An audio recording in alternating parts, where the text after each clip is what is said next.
Promised कि हम BNSS को टू द पॉइंट आपके साथ डिस्कस करेंगे। आज से हमारा लेक्चर सीरीज स्टार्ट हो गया है, जिसमें हम सबसे पहले करने वाले हैं भारतीय नागरिक सुरक्षा संहिता 2023 के बेसिक प्रोविजंस को डिटेल डिस्कस करेंगे। यहाँ इंपॉर्टेंट चीज़ ये है स्टूडेंट कि इस वीडियो को आपके लिए हेल्पफुल रहेगा। यूपी एपीओ का अगर आपको लास्ट टाइम रिवीजन करना है बेसिक के लिए, वो भी आपके लिए इम्पॉर्टेंट होगा। साथ ही साथ आपका अपकमिंग एग्जामिनेशन यानी Bihar APO and Bihar judiciary दोनों में ही बीएनएसएस के क्वेश्चंस काफ़ी ज़्यादा पूछे जाते हैं, तो वहाँ पर भी आपके लिए बहुत हेल्पफुल होगा। एग्जामिनेशन में जैसे ही आपके ये 2 चैप्टर कंप्लीट हो जाते हैं, तो लास्ट में वीडियो के एंड में हम कुछ एमसीक्यूज भी आपके साथ डिस्कस करेंगे एंड वी विल ट्राई कि हमें एक ही बार में सबके आंसर्स मिल जाए। स्टार्ट करते हैं विदाउट डिले, बीएनएसएस की शुरुआत करेंगे। पहला क्वेश्चन हम देखेंगे कि जो इसका नेम है, यानी कि यहाँ पर आप देख रहे हो कि this is act number 46। Student कभी कभी क्वेश्चन पूछ दिया जाता है कि बीएनएसएस 2023 एक्ट नंबर कौन सा है। आपको याद रखना है कि बीएनएसएस का जो एक्ट नंबर है वो 46 है और ईयर इसका 23 है। एक और क्वेश्चन स्टूडेंट पूछा जा सकता है आपको कि किस पर्टिकुलर डेट को प्रेसिडेंट ऑफ इंडिया ने बीएनएसएस पे अपनी असेंट दिया। तो ये रेगुलरली पूछा जा रहा है, लेकिन फिर आपको याद भी रखना है, वो डेट है 25 दिसंबर 2023। ये डेट आपको याद रखनी है। अब इस डेट को आप याद रख लो, तो एक क्वेश्चन मैं आपसे पूछ देती हूँ कि बताइए कि what is the date of enforcement of BNSS. BNSS की डेट ऑफ इन्फोर्समेंट क्या है। ये दोनों ही क्वेश्चन आपसे पूछे जाते हैं। एक क्वेश्चन आपका कभी कभी प्रियम्बल से भी बन सकता है। प्रियम्बल बीएनएसएस का क्या कहता है, यानी कि what is the object of BNSS. भारतीय नागरिक सुरक्षा संहिता का अगर आपको ऑब्जेक्ट देखना है तो आपको देखना पड़ेगा इसका प्रियम्बल। 2 शब्द आपको याद रखने हैं, one that is consolidate, other that is amend. ठीक है, तो बीएनएसएस हमने क्यों इंट्रोड्यूस किया, इसको हमने इंट्रोड्यूस किया कंसोलिडेट और अमेंड करने के लिए, क्या, क्रिमिनल प्रोसीजर। क्रिमिनल प्रोसीजर में आपका ऑलरेडी एग्जिस्टिंग लॉ था, that is criminal procedure code 1973। तो इसको रिप्लेस करके हमने क्या किया, न्यू लॉ इंट्रोड्यूस करा, दैट इज भारतीय नागरिक सुरक्षा संहिता। एक बात और आपको क्लियर कर दूं कि जहां कहीं भी आपको टर्म दिया होता है कंसोलिडेट, इसका मतलब होता है कि उस पर्टिकुलर टॉपिक पे जिसके लिए लॉ बनाया गया है, इसके लिए ये एग्जॉस्टिव लॉ है। ठीक है, तो क्रिमिनल प्रोसीजर से रिलेटेड जो आपका मेजर एग्जॉस्टिव लॉ है वो है बीएनएसएस। लेकिन आपको ये भी याद रखना पड़ेगा कि अगर किसी स्पेशल लॉ में इन्वेस्टिगेशन, ट्रायल या किसी भी पेनल्टी प्रोविजंस के रिलेटेड कोई टॉपिक दिया गया है, तो वहां पर वो स्पेशल लॉ प्रिवेल करेगा, ये लॉ प्रिवेल नहीं करेगा। ये आपको अभी आगे सेक्शन में पता भी चलेगी। तो यहाँ हमने कर लिया प्रियम्बल और साथ ही साथ इसका एक्ट नंबर देख लिया। हम स्टार्ट करेंगे chapter number 1। Right, chapter number 1 बात करता है प्रिलिमिनरी पार्ट से। प्रिलिमिनरी पार्ट में क्या क्या बताया गया है, इसको आपको याद रखना है। सी, फर्स्ट क्वेश्चन जो आपसे पूछा जा सकता है, जो कि प्रोबेबिलिटी है, वो ये है कि किस सेक्शन में, बीएनएसएस के किस सेक्शन में ये बताया गया है कि इसका नाम भारतीय नागरिक सुरक्षा संहिता है। राइट, तो आपको क्या रखना है, आपको याद रखना है इसका क्लॉज। क्लॉज क्यों याद रखना है, क्योंकि क्लॉज नंबर 1 है, यानी कि सेक्शन नंबर 1 क्लॉज नंबर 1 बताता है कि इसका नाम क्या है, भारतीय नागरिक सुरक्षा संहिता। क्लॉज 2 आपको याद रखना है, क्यों, क्योंकि इन जनरल अगर आप क्वेश्चन पूछा जाएगा कि भारतीय नागरिक सुरक्षा संहिता कहाँ लागू होता है, कहाँ अप्लाई होता है, तो आप बताएंगे होल इंडिया में लागू होता है। लेकिन कुछ ऐसे पार्ट्स हैं इंडियन टेरिटरी में जहाँ बीएनएसएस लागू नहीं होता, और वो पार्ट्स हैं आपका स्टेट ऑफ नागालैंड और दूसरा कोई भी ऐसा area that is declared by the state government as a tribal area. तो नागालैंड और ट्राइबल एरियाज में बीएनएसएस लागू नहीं होगा। स्टूडेंट क्वेश्चन ये आता है कि क्या बीएनएसएस के कुछ ऐसे प्रोविजंस भी हैं जो नागालैंड और ट्राइबल एरियाज पर भी लागू होते हैं। तो इसके लिए आपको याद रखना है कि 3 चैप्टर्स हैं, chapter number 9, chapter number 11 and chapter number 12 of BNSS, जहां पर ये जो प्रोविजंस हैं यानी बीएनएसएस के प्रोविजंस हैं ये भी इक्वली अप्लाई होते हैं।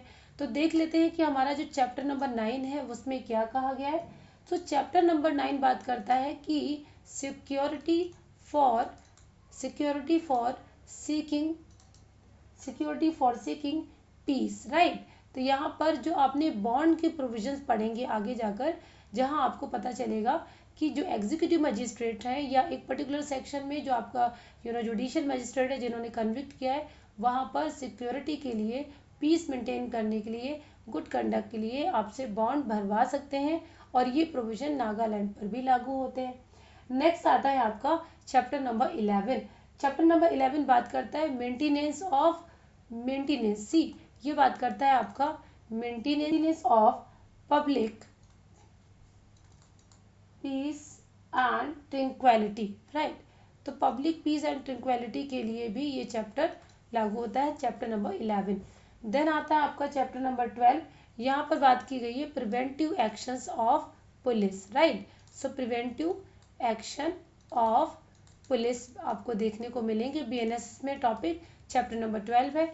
ये तीनों ही चैप्टर बीएनएसएस के आपके नागालैंड और ट्राइबल एरियाज पर भी लागू होते हैं, तो आपको ये याद रखना होगा, क्वेश्चन यहाँ पर बन सकता है। दो चीज़ें और मैं बता दूं, अगर क्वेश्चन आता है कि ट्राइबल एरियाज आपको जो यहाँ मेंशन है इसका मतलब क्या है। सी, ट्राइबल एरियाज ऑलरेडी आपकी 6th schedule of the constitution में पैरा नंबर 20 में बताई गई है। कौन सा पैरा है? पैरा नंबर 20 और 6th schedule of the constitution. यहाँ पर बताया गया है कि वो टेरिटरीज जो 21 जनवरी 1972 में इंक्लूड की गई थी in the tribal areas of Assam, वो भी ट्राइबल एरियाज में आती है। और साथ ही साथ जो शिलोंग है उस म्यूनिसिपैलिटी की लोकल लिमिट्स में आने वाले एरियाज पर भी ट्राइबल एरियाज के प्रोविजन लागू होते हैं।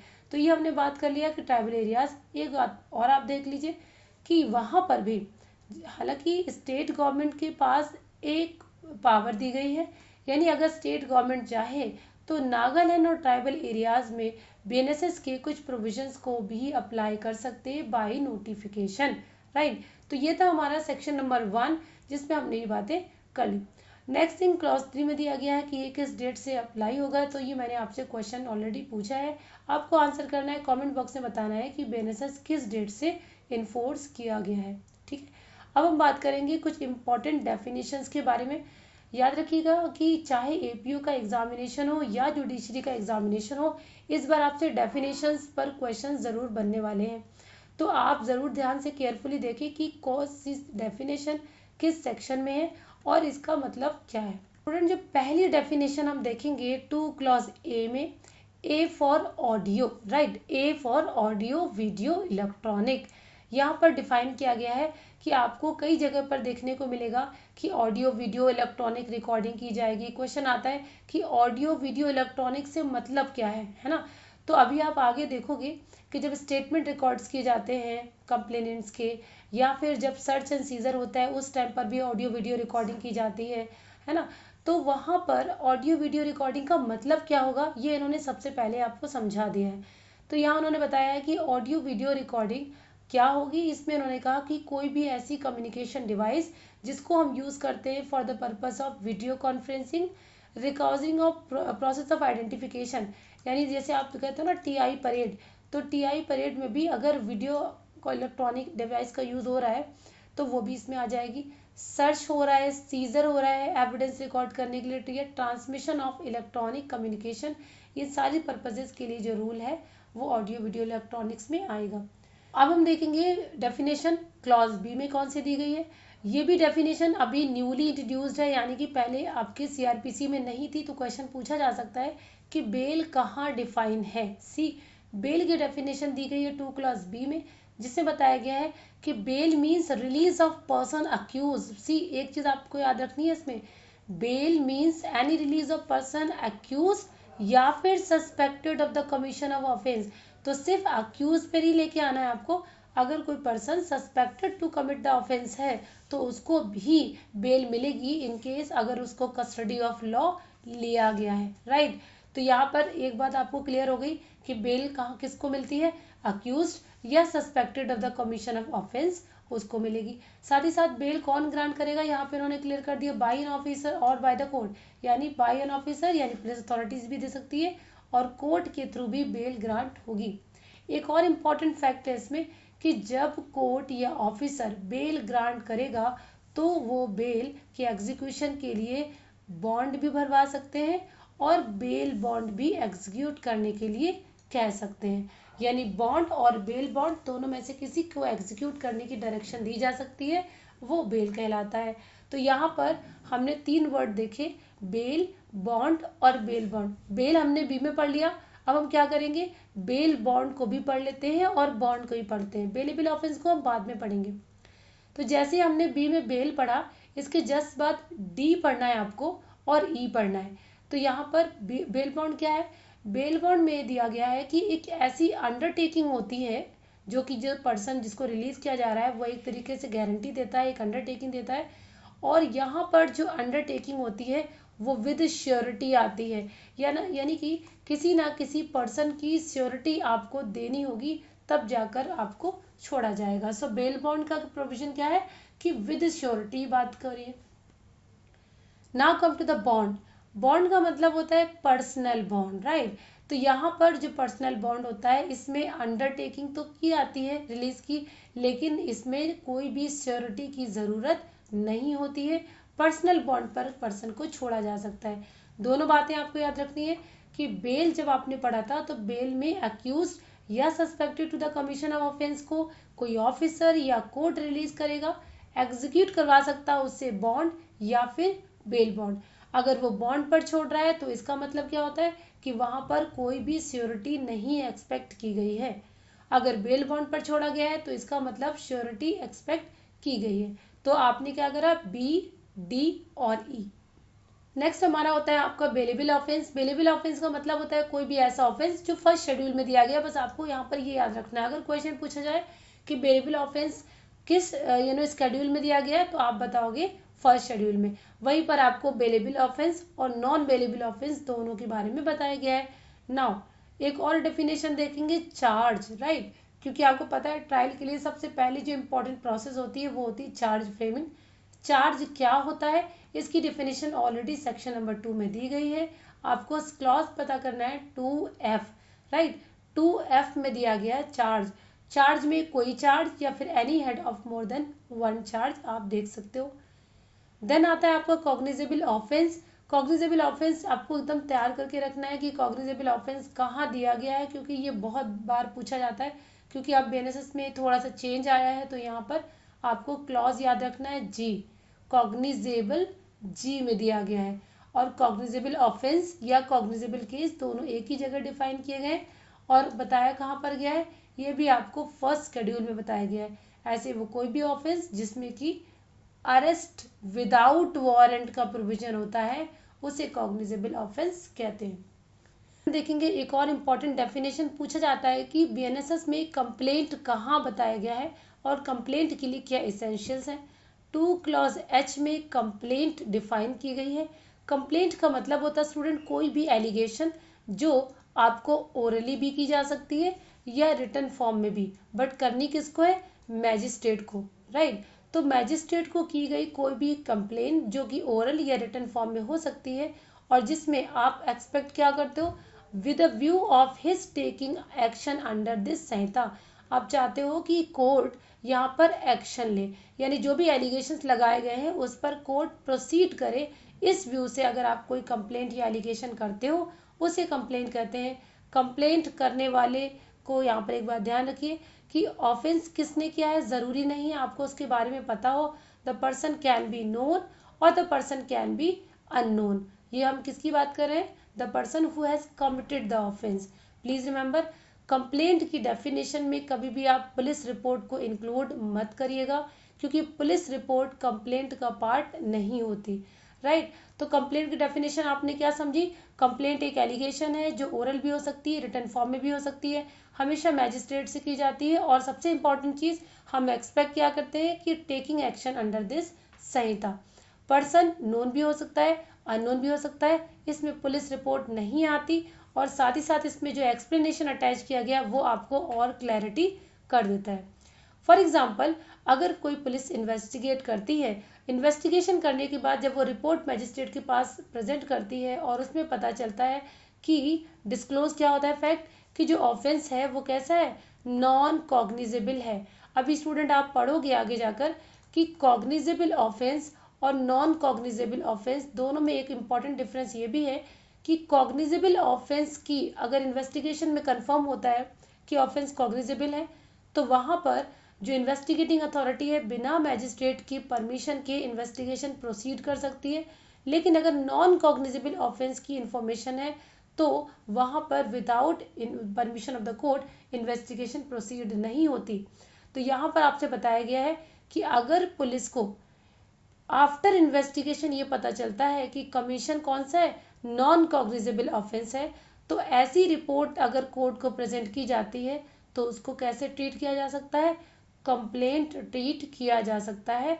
और जो पुलिस ऑफिसर ये रिपोर्ट प्रेजेंट करता है उसको हम कंप्लेनेंट मान लेते हैं। ठीक है, तो जो कंप्लेंट का जो प्रोसीजर आप आगे देखोगे बीएनएसएस में कि किस तरीके से कंप्लेंट के मैटर को प्रोसीड किया जाता है, वहाँ ये प्रोविजन अप्लाई होंगे। डेफिनेशन हम देखेंगे इलेक्ट्रॉनिक कम्युनिकेशन की, ये भी न्यूली इंट्रोड्यूस डेफिनेशन है। आपसे पूछा जाता है कि इलेक्ट्रॉनिक कम्युनिकेशन की डेफिनेशन आपको सेक्शन 2 के किस क्लॉज में मिलती है, ये आपको मिलेगी 2I में, राइट। पर आपको बताया गया है कि इलेक्ट्रॉनिक कम्युनिकेशन क्या होती है। आपको बड़ी इंपॉर्टेंट फैक्ट ये याद रखना है कि इलेक्ट्रॉनिक कम्युनिकेशन में टेलीफोन और मोबाइल फ़ोन भी इंक्लूडेड है, कंप्यूटर, वीडियो प्लेयर और कैमरा भी इसमें इंक्लूडेड है। ये चीज़ आप इसमें देख सकते हो। एक नेक्स्ट डेफिनेशन आपको हाई कोर्ट की मिलती है स्टूडेंट। हाई कोर्ट की डेफिनेशन इन जनरल एग्जामिनेशन में नहीं आती है, बट आप सारी चीज़ें पढ़ ही रहो तो एक बार ये देख लीजिएगा कि हाई कोर्ट 2 क्लॉज J में है। और छोटा सा एक और इम्पॉर्टेंट फैक्ट ये रहता है कि हाई कोर्ट अगर मान लीजिए अगर हम बात करें किसी यूनियन टेरिटरी की, जहाँ पर यूनियन टेरिटरी में अगर कोई हाई कोर्ट नहीं है तो वहाँ प्रेज्यूम कर लिया जाता है कि वहाँ पर जो highest court of criminal appeal होगा, जो कि सुप्रीम कोर्ट नहीं होना चाहिए, उसको हाई कोर्ट मान सकते हैं। अब हम आएंगे एक और इम्पॉर्टेंट डेफिनेशन की तरफ, दैट इज इंक्वायरी। आपसे पूछा जाता है कि बीएनएसएस में इंक्वायरी कहाँ दी गई है, so that is 2 clause K। Inquiry कहाँ मिलेगी आपको, 2 क्लॉज K में। और यहाँ पर बताया गया है इंक्वायरी का मतलब होता है अदर दैन ट्रायल, यानी कि इंक्वायरी, यहाँ पे एक बात ध्यान रखिएगा कि इंक्वायरी हमेशा कौन करता है, मैजिस्ट्रेट करेगा या फिर कोर्ट करेगा, है ना। तो इंक्वायरी हमेशा मैजिस्ट्रेट करता है या कोर्ट करता है, लेकिन इसे अदर देन ट्रायल कंसीडर किया जाएगा, राइट। तो इंक्वायरी हमने पढ़ लिया। देन आपका आता है इन्वेस्टिगेशन। इन्वेस्टिगेशन की डेफिनेशन दी गई है आपको 2L में, राइट। तो ये एक इम्पॉर्टेंट डेफिनेशन है, इसको याद रखिएगा कि इन्वेस्टिगेशन कहाँ दी गई है, तो आप बताएंगे 2L में। नेक्स्ट क्वेश्चन आता है what is the purpose of investigation, तो आप बताओगे इन्वेस्टिगेशन का पर्पस होता है कलेक्शन ऑफ एविडेंस, और ये हमेशा की जाती है बाय पुलिस ऑफिसर। लेकिन क्या कोई और पर्सन भी इन्वेस्टिगेट कर सकता है, आंसर इज यस। लेकिन कौन करेगा, ऐसा पर्सन जो मैजिस्ट्रेट नहीं होना चाहिए, लेकिन उसे मैजिस्ट्रेट ने ऑथोराइज किया है इन्वेस्टिगेशन के लिए, राइट। क्योंकि अभी आप एक आगे प्रोविजन पढ़ोगे कि अगर मैजिस्ट्रेट इन्वेस्टिगेशन का ऑर्डर करता है in the situation when police officer or the other authorities of a police officers refuse to lodge FIR, तो वहाँ पर इन्वेस्टिगेशन का जो ऑर्डर है वो मैजिस्ट्रेट दे सकता है।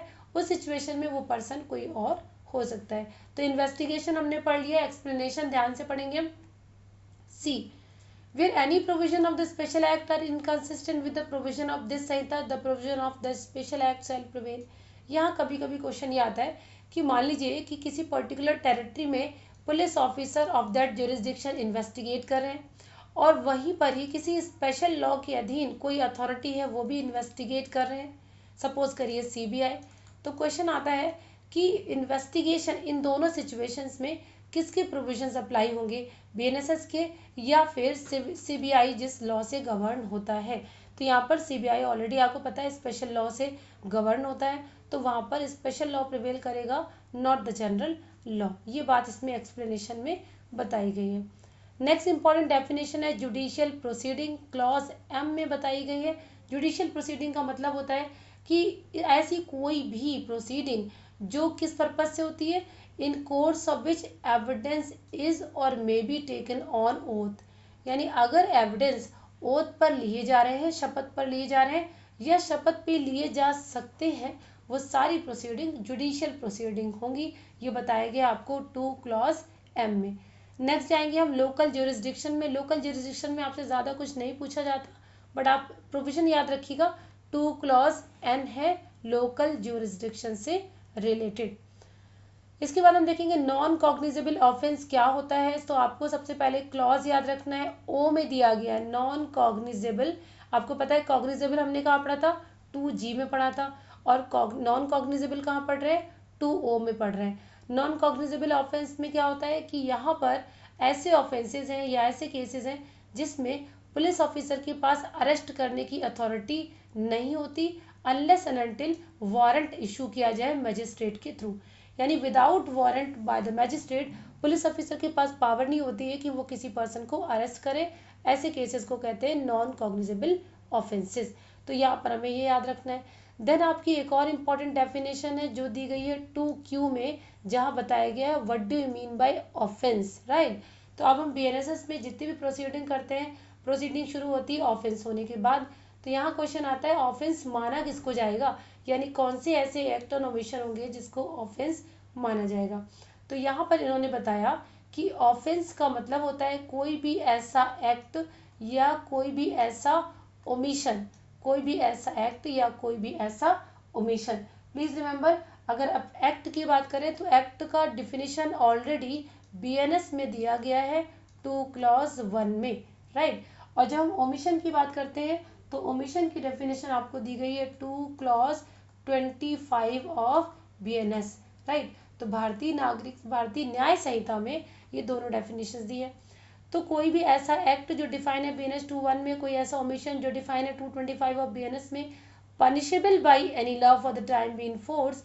यहाँ पर कोई ऐसा एक्ट ओमिशन जो पनिशेबल बाई लॉ है for the time being force. साथ में इन्होंने एक चीज और ऐड कर दी है कि अगर किसी पर्सन के अगेंस्ट कोई कंप्लेंट आती है section number 20 of cattle trespass act 1871 में, उसको भी ऑफेंस कंसीडर किया जाएगा, ठीक है।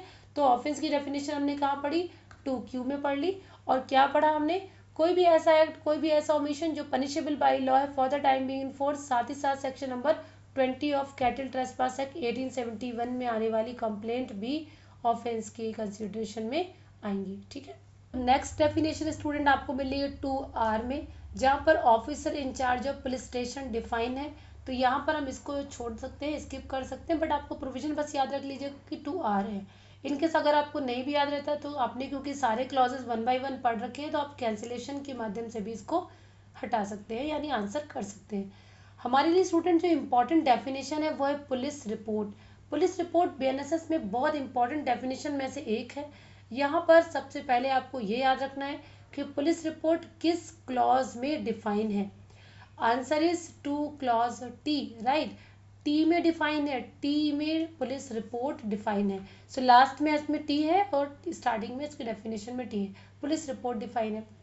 क्वेश्चन आता है पुलिस रिपोर्ट है क्या, तो इन्होंने बता दिया आपको कि पुलिस रिपोर्ट का मतलब होता है एक ऐसी रिपोर्ट जिसे फॉरवर्ड किया जाता है पुलिस ऑफिसर के थ्रू, और किसको, मैजिस्ट्रेट को। तो जब कोई पुलिस ऑफिसर किसी मैजिस्ट्रेट को कोई रिपोर्ट फॉरवर्ड करता है और वो रिपोर्ट फॉरवर्ड करता है अंडर सेक्शन 193 सब क्लॉज 3 में। तो याद रखिए BNSS में आप देखोगे 193 सब क्लॉज 3 में एक रिपोर्ट फॉरवर्ड करता है पुलिस ऑफिसर, जो रिपोर्ट फॉरवर्ड करता है आफ्टर इन्वेस्टिगेशन।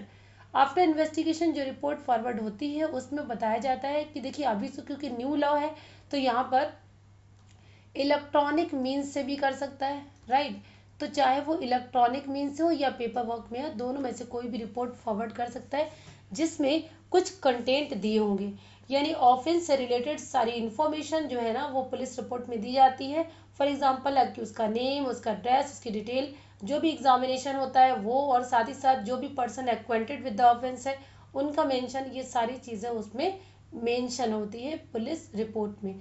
तो पुलिस रिपोर्ट एक important document section number 193 sub clause 3 define है 2 क्लॉज T में, बनाएगा पुलिस ऑफिसर, प्रेजेंट करेगा मैजिस्ट्रेट को। नेक्स्ट आपका 2U पुलिस स्टेशन की बात कर रहे हैं। यहाँ पर पुलिस स्टेशन याद रखिए कोई भी ऐसा एरिया, कोई भी ऐसा प्लेस जिसे स्टेट गवर्नमेंट डिक्लेयर करता है पुलिस स्टेशन, वो पुलिस स्टेशन हो जाता है, U में दिया गया है। अब हमारे लिए एक इम्पॉर्टेंट डेफिनेशन आती है और वो डेफिनेशन है पब्लिक प्रोसिक्यूटर की। आपसे डायरेक्टली प्रीलिम्स में क्वेश्चन पूछा जाता है कि सेक्शन 2 के किस क्लॉज में पब्लिक प्रोसिक्यूटर डिफाइन किया गया है। तो हमें याद रखना है टू क्लॉज वी, राइट, इसको ज़रूर याद रखना है। तो वी, अब देखो क्योंकि आप एपीओ की तैयारी कर रहे हो, यानी वी मतलब हम, तो हम तैयारी किसकी कर रहे हैं, पब्लिक प्रोसिक्यूटर की। ये एक सेंसलेस ट्रिक मैं यूज़ कर रही हूँ, आप बाकी आप याद तो करना है। पब्लिक प्रोसिक्यूटर टू वी में, टू वी में जो हम लोग पब्लिक प्रोसिक्यूटर पढ़ रहे हैं स्टूडेंट, उसकी याद रखना है आपको एक सेक्शन है, सेक्शन नंबर 18। सेक्शन नंबर 18 में पब्लिक प्रोसिक्यूटर का अपॉइंटमेंट दिया गया है। तो वो पर्सन जो सेक्शन नंबर 18 में अपॉइंट होते हैं एज अ पब्लिक प्रोसिक्यूटर, वो तो होगा ही। साथ ही साथ इसमें जो आपको याद रखना है वो ये है कि any person acting under the direction of public prosecutor. For example, अगर पब्लिक प्रोसिक्यूटर है, किसी मैटर को प्रोसीड कर रहा है, आप एक प्राइवेट लॉयर हो, अगर कोई पब्लिक प्रोसिक्यूटर की डायरेक्शन पर अगर आप किसी मैटर को कोर्ट में प्रोसीड करते हो, तो आपको भी पब्लिक प्रोसिक्यूटर की कैटेगरी में जोड़ा जाएगा। ठीक है, तो पब्लिक प्रोसिक्यूटर में पब्लिक प्रोसिक्यूटर, साथ ही साथ कोई पर्सन जो पब्लिक प्रोसिक्यूटर की डायरेक्शन पे काम कर रहा है, इंडिपेंडेंटली काम नहीं कर रहा, वो भी पब्लिक प्रोसिक्यूटर की डेफिनेशन पे आएगा। नेक्स्ट डेफिनेशन स्टूडेंट हम करेंगे समन केस। समन केस क्या होता है? समन केस 2x में डिफाइन है, समन केस 2x में डिफाइन है, और बताया गया कि वो केसेस जो वारंट केस नहीं है वो समन केस होते हैं। यानी इसकी डेफिनेशन एक तरीके से आप देख रहे हो कंप्लीट नहीं है, हमें चाहिए कि वारंट केस की डेफिनेशन क्या होती है, ये हम लोग पढ़ेंगे 2z में। ठीक है, तो x और z एक साथ पढ़ना है। x में समन केस, z में वारंट केस, लेकिन z में वारंट केस जो है उसके बाद जो भी माइनस में होगा वो समन केस होगा। वारंट केस होता क्या है? इसमें लिखा हुआ है कोई भी ऐसा ऑफेंस जो पनिशेबल विद डेथ है, यस वो वारंट केस होगा। इम्प्रिजनमेंट फॉर लाइफ, वो भी वारंट केस होगा। Imprisonment for a term exceeding 2 years, यानी 2 साल से ज़्यादा के जो भी ऑफेंस पनिशेबल होंगे वो सारे वारंट केस होंगे। इट्स मीन दैट अगर इमेजिन करो कि कोई भी ऐसा ऑफेंस है जो 2 ईयर्स के लिए पनिशेबल है, आप बताइए कि वो वारंट केस होगा या समन केस? तो आंसर इज समन केस। एक लास्ट डेफिनेशन स्टूडेंट हम करेंगे जो दी गई है वाई में। जेड को हमने पहले कंप्लीट कर लिया, वाई को हम बाद में कर रहे हैं। विक्टिम की डेफिनेशन, विक्टिम कौन होता है? तो यहाँ बताया गया victim means any person who suffered loss, जिसने लॉस या इंजरी फेस करी है, और किस वजह से उसको लॉस हुआ है या इंजरी हुआ है? By reason of the act और omission of the accused. Accused के एक्ट या ओमिशन की वजह से अगर किसी पर्सन को लॉस या इंजरी हुई है तो वो विक्टिम होगा। प्लीज रिमेंबर, विक्टिम के साथ साथ विक्टिम का गार्जियन और विक्टिम का लीगल एयर भी विक्टिम की कैटेगरी में ही आता है। तो victim is equal to victim plus guardian plus legal heir, ये तीनों ही आते हैं, आपको याद रखना है। 2y में इसकी डेफिनेशन दी गई है। इसके बाद सेक्शन नंबर 2 में एक क्लॉज और है स्टूडेंट, वो है क्लॉज 2, और क्लॉज 2 बताता है आपको डॉक्ट्रिन ऑफ पेरीमेटेरिया। ठीक है, कौन सा डॉक्ट्रिन है स्टूडेंट? ये डॉक्ट्रिन ऑफ पेरीमेटेरिया। डॉक्ट्रिन ऑफ पेरीमेटेरिया का मतलब होता है कि जहाँ पर किसी पर्टिकुलर सेक्शंस में जो प्रोविजन है यानी जो डेफिनेशंस है वो किसी अदर लॉ के साथ रिफर करके आपको दिए जाते हैं। तो यहाँ पर भी आपको बताया गया है कि ऐसे वर्ड्स एंड एक्सप्रेशन जो यूज्ड हेयर इन, यहाँ पर यूज तो हुए हैं बट यहाँ डिफाइन नहीं किए गए हैं, उसकी आप हेल्प के लिए किस लॉ में जाओगे? आप जाओगे आईटी एक्ट 2000 में, यानी इंफॉर्मेशन टेक्नोलॉजी एक्ट 2000, और साथ ही साथ जाओगे आप बीएनएस यानी भारतीय न्याय संहिता 2023। जैसे मैंने अभी आपको एग्जांपल में बताया था एक्ट और ओमिशन, यहाँ पर रेफर तो कर दिया बट इसकी डेफिनेशन हमें कहाँ मिली थी? बीएनएस के 2 क्लॉज 1 और 2 क्लॉज 25 में, राइट। चलिए आगे बढ़ जाते हैं। नेक्स्ट देखते हैं construction of references, section number 3। Section number 3 भी आपको ध्यान रखना पड़ेगा। सेक्शन नंबर 3 में आपको दिया गया है कुछ इंप्रेशंस जो आपको प्रज्यूम करने हैं। फॉर एग्जाम्पल सेक्शन नंबर 3 में दिया गया है कि अगर मान लीजिए कहीं पर आपको मैजिस्ट्रेट वर्ड लिखा मिल रहा है, राइट, लेकिन मैजिस्ट्रेट शब्द के बाद ना तो आपको जुडिशियल मैजिस्ट्रेट फर्स्ट क्लास लिखा है और ना ही आपको जुडिशियल मैजिस्ट्रेट सेकंड क्लास लिखा है, तो आप क्या इसको कंसीडर करोगे? तो यहाँ पर इसका आंसर देने के लिए इन्होंने लिखा है कि ऐसी सिचुएशन में जुडिशियल मैजिस्ट्रेट फर्स्ट क्लास या judicial magistrate second class consider किया जाएगा exercising jurisdiction of such area, कि वहाँ पर उस एरिया में कौन सा जुरिस्डिक्शन एक्सरसाइज किया जा रहा है। अगर जुडिशियल मैजिस्ट्रेट फर्स्ट क्लास का जुरिस्डिक्शन एक्सरसाइज हो रहा है तो फिर वो जेएमएफसी कंसीडर होगा, अगर जेएमएससी का करा जा रहा है तो वो जेएमएससी होगा। यहाँ पर एक चीज़ और आप ध्यान दीजिएगा, ये न्यूली इंट्रोड्यूस है, वो ये कि अगर मान लीजिए हम मैजिस्ट्रेट वर्ड यूज़ करते हैं तो मैजिस्ट्रेट तो जुडिशियल भी होता है और एग्जीक्यूटिव मैजिस्ट्रेट भी होता है, करेक्ट। तो यहाँ पर आप क्या देख रहे हो, जुडिशियल मैजिस्ट्रेट और साथ ही साथ एग्जीक्यूटिव मैजिस्ट्रेट। तो अगर आपको मैजिस्ट्रेट वर्ड दिया गया है यहाँ पर तो वो कौन सा मैजिस्ट्रेट होगा। तो यहाँ आपको जो क्राइटेरिया दिया गया है डिसाइड करने का वो ये है कि अगर वहाँ रोल प्ले किया जा रहा है कौन सा, एप्रिशिएशन ऑफ एविडेंस का या शिफ्टिंग ऑफ एविडेंस का, या फिर किसी डिसीजन को फॉर्मुलेट करना है जिससे कि पनिशमेंट या पेनल्टी इम्पोज की जाएगी, या फिर किसी पर्सन को कस्टडी में डिटेन करना है, या फिर इन्वेस्टिगेशन के ड्यूरेशन में आपने कस्टडी देनी है, या कोई इंक्वायरी या ट्रायल हो रहा है। अगर कोई मैजिस्ट्रेट एडमिनिस्ट्रेटिव या एग्जीक्यूटिव नेचर के फंक्शंस कर रहा है, अब फॉर एग्जांपल किसी को लाइसेंस ग्रांट करना, राइट, सस्पेंशन ऑफ लाइसेंस करना या कैंसिलेशन ऑफ लाइसेंस करना, या फिर प्रोसिक्यूशन की सैंक्शंस देनी है या प्रोसिक्यूशन को विड्रॉ करना है, इस तरह की जो फंक्शन एक्सरसाइज करेंगे मैजिस्ट्रेट वो कौन से होंगे, एग्जीक्यूटिव मैजिस्ट्रेट होंगे।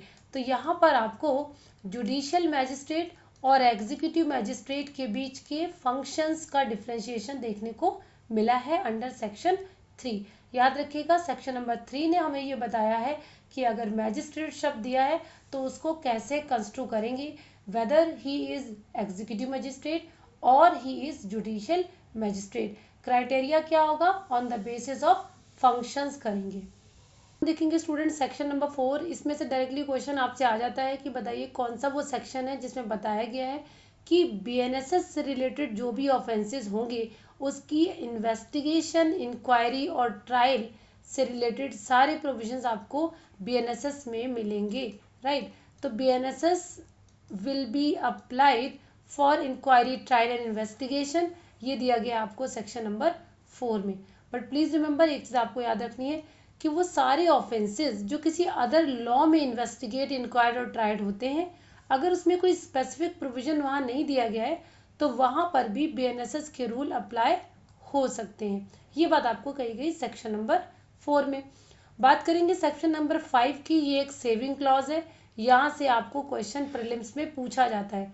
क्वेश्चन सिंपल ये बात कही गई है कि देखिए अगर कोई भी प्रोविजन किसी लोकल लॉ में है या किसी स्पेशल लॉ में है तो बीएनएसएस वहाँ पर अप्लाई नहीं होता, यानी BNSS will not apply to any special law, any local law, या फिर किसी लॉ में अगर स्पेशल जुरिस्डिक्शन दिया गया है किसी और कोर्ट को तो बीएनएसएस वहाँ पर इफेक्ट नहीं डालेगा, या फिर कोई स्पेशल पावर किसी मैजिस्ट्रेट को कन्फर किए गए हैं तब भी बीएनएसएस अप्लाई नहीं होगा, या कोई special form of procedure prescribed है किसी लॉ में इन्वेस्टिगेशन का, ट्रायल या प्रोसीजर का, वहाँ पर भी बीएनएसएस अप्लाई नहीं होगा। सो बीएनएसएस किसी भी स्पेशल प्रोविजन, ज्यूरिसडिक्शन या फिर किसी स्पेशल लॉ या लोकल लॉ पर अप्लाई नहीं होता।